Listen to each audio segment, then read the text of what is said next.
Syaitan teman-teman sekalian ingin mengalihkan ketergantungan seorang manusia kepada Allah Tuhannya, kepada dia. Dan syaitan memiliki dua pintu utama untuk masuk ke manusia. Ada pintu-pintu lain tapi dua pintu utama. Yang pertama marah, yang kedua takut.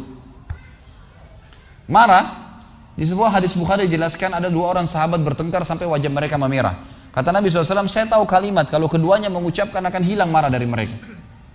Kata ada sahabat di sebelah Nabi SAW berkata, apa itu ya Rasulullah? Kata Nabi SAW, kalau salah seorang di antara mereka atau keduanya membaca A'udzubillahi samii'il 'alim minasyaitonir rajim. Saya berlindung kepada Allah yang maha mendengar dari syaitan yang rajim. Apa itu rajim? Indonesia terjemahkan terkutuk. Kalau saya masih punya terjemahan berbeda nih. Rajim itu dari kata-kata rajam, dilempar. Jadi bukan terkutuk ya. Makna ulama mengatakan dalam tafsir ar-rajim artinya adalah kalau kita membaca satu kali isti'adzah, Allah utus malaikat untuk memanah syaitan yang sedang menggoda kita dengan panah-panah api. Makanya dikatakan ar-rajim. Kalau terkutuk masih sempit. Ini memang dipanah oleh malaikat. Makanya kalau antum merasa terganggu jalan di tempat gelap merinding, ada bisikan a'udzubillahi minasyaitonirrajim. Masih ada 2 kali. Insya Allah maksimal 5 kali saya jamin dengan izin Allah nggak ada lagi itu. Hilang semua itu. Karena malaikat datang, bukan tugas kita, nggak usah repot-repot. Manusia khalifah. Nggak usah repot-repot lawan syaitan. Udah malaikat tugasnya. Gitu kan. Allah kasih malaikat tidak tidur, tidak capek, kuat, bisa lawan mereka, bukan tugas kita.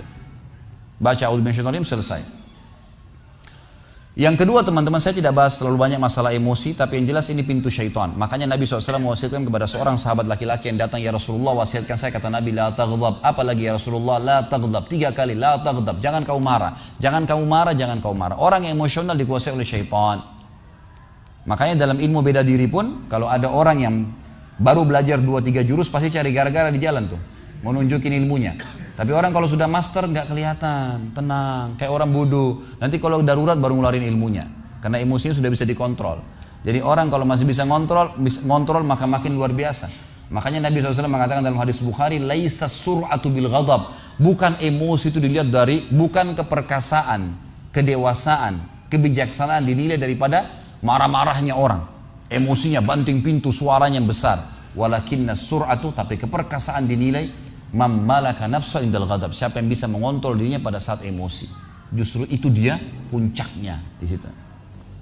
Yang kedua yang saya ingin titik beratkan teman-teman sekalian, dan ini yang paling banyak di Indonesia dimasuki oleh syaitan, didukung juga dengan media-media syaitan. Masalah pintu takut. Takut. Kenapa dukun-dukun itu kalau kita masuk ke tempatnya selalu gelap, ada tengkorak, remang-remang. Karena antum harus takut dulu. Kalau ada rasa takut, bisa dikuasai nama dia. Tapi kalau tidak takut gak bisa. Orang yang mau dihipnotis, kalau akidahnya benar gak bisa dihipnotis tuh. Syaitannya gak berani. Gitu kan?